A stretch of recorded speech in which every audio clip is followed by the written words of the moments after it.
Callahan, Fisher, Haskell, Jones, Nolan, Shackelford, Taylor, and Throckmorton. There's an alert, there's an alert.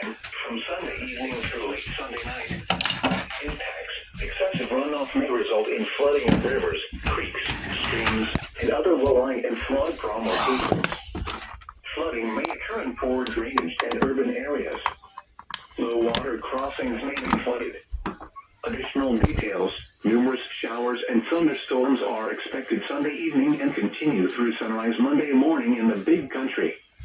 Heavy rainfall amounts of 2 to 3 inches are expected, with locally heavy amounts up to 5 inches possible. http://www.weather.gov/safety-flood. You should monitor later forecasts and be prepared to take action should flash flood warnings be issued. At 1 p.m. at There we go. Abilene, skies were